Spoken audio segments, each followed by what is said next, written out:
guys, Melissa here, CloudMom. A lot of moms that are friends of mine who have boys that are the ages of my boys, they are 11, 12, and 13, are really struggling with iPhone and iPad usage, video game playing, and watching videos on YouTube. And part of the problem is that so much of their homework is on the iPad or the computer, so that when they're doing their homework, they can just sort of easily be distracted by these games and these videos. That's part of the issue. I think a second part of the issue is that many of their friends, have iPhones that are filled with games, so everybody's playing after school on play dates and stuff like that. We've even had birthday parties where we ordered dinner, and as soon as the kids had a couple bites of food in their mouth, all the phones came out, there was no talking. And I'm kind of a traditional person. This whole thing actually makes me really sad. I know that they're really important tools. I have an internet business. I know that this is the future. I feel like kids communicate less than they used to with each other and with themselves. Anyway, there's tons and tons of advice when it comes to this, and it's a very tricky problem. Here's 3 things we do in our family. You guys weigh in. Let me know if they sound reasonable to you and what you do in your house. Number 1, phones go in the bathroom, in my bathroom, when the child gets home. Okay, so they're not, loosely or freely playing on them all night.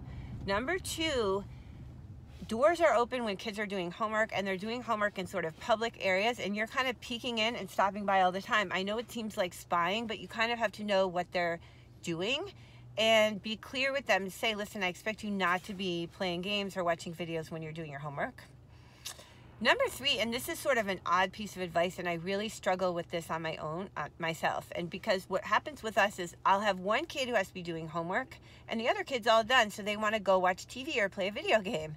And it's really hard to sort of oversee the whole thing, because the kid who's doing the homework feels really angry and upset and resentful, and the other kid, feels like he's gotten everything done and he deserves a reward. So one thing I think you can do, and I don't think it's good to lie, because that's going to create a lot of problems too, but one thing I think you can do is use these things like a small reward, like a taste, like a little dessert that they get when they do everything else, so they don't feel totally deprived.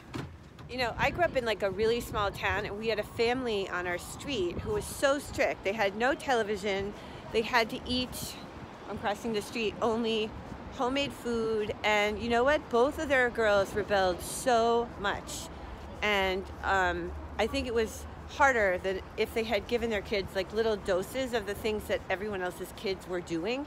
So that to me is the fine balance. You got to let your kids do some of this stuff, or they're going to completely rebel and they won't come home, or they will, but not as much. But you have to try to limit it, and you have to kind of get in their business to some extent. So anyway, those are 3 ways that we're trying to control the whole gaming, iPad, iPhone, video sort of thing. Let me know what's going on in your family, and thank you so much for watching CloudMom.